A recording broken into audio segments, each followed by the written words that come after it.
नहीं, क्योंकि हम लोग सभी सांसदों के और वहाँ के जो नेतागण है उनके संपर्क में हैं, तो बंगाल में टीएमसी पूर्ण बहुमत की सरकार बनाने जा रही है। चर्चा के दौरान गृह मंत्री वहाँ पे जिस तरह की भाषा का उपयोग कर रहे हैं, वो लोग बोल रहे हैं 5 साल की उल्टा लटका के सुधार दिया जाएगा। तो मैं समझती हूँ इस तरह की भाषा का सबसे पहले तो प्रयोग नहीं होना चाहिए, और सबसे जरूरी है कि सार्वजनिक मंचों से इस तरह की भाषा का प्रयोग ना हो। और जिस तरह से बात कही गई है, तो जिस तरह पिछली बार भी इस तरह की बात आदरणीय दीदी जी के खिलाफ कही गई थी, तो बंगाल के लोगों ने जो मजबूती के साथ दीदी का साथ दिया, मैं समझती हूँ उससे भी ज्यादा मजबूती के साथ इस बार वो बंगाल में टीएमसी का साथ देने जा रहे हैं। लोकसभा में महिला और खाली हम हमारे गृह मंत्री की बात ना करें, हमारे जो मुख्यमंत्री है उन्होंने भी जो ज्ञान बांटा है उसकी भी चर्चा होनी चाहिए।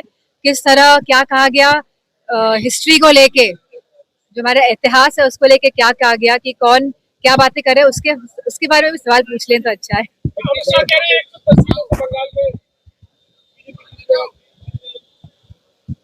नहीं, मैंने अभी बोला कि पूर्ण बहुमत की सरकार टीएमसी और दीदी की आ रही है। और ये लोग तो महिला आरक्षण की बात करते हैं, अगर महिला मुख्यमंत्री बनने जा रही है तो क्या अर्ज है फिर।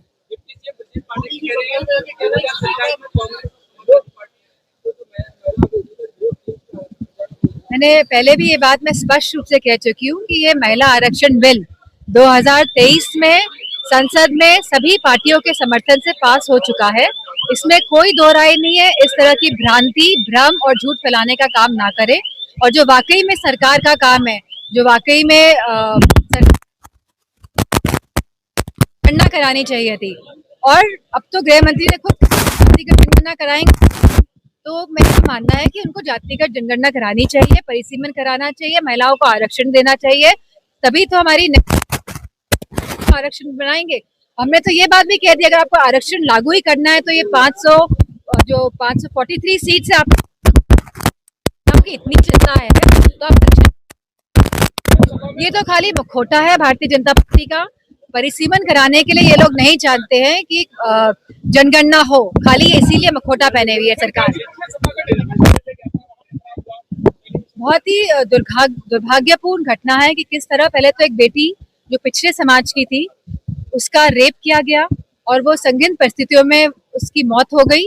और जब डेलीगेशन गया उन परिवार वालों के साथ मिलने के लिए, तो शासन प्रशासन और जो लोग हैं वहाँ के, जिस तरह का बर्ताव डेलीगेशन के साथ हुआ है, मैं समझती हूँ अपने आप में इस देश के लोकतंत्र पे सवाल चिन्ह उठाता है। और हम शुरू से कह रहे हैं कि भारतीय जनता पार्टी के लोग संविधान को मिटाना चाहते हैं और लोकतंत्र को खत्म करना चाहते हैं। योगी जी के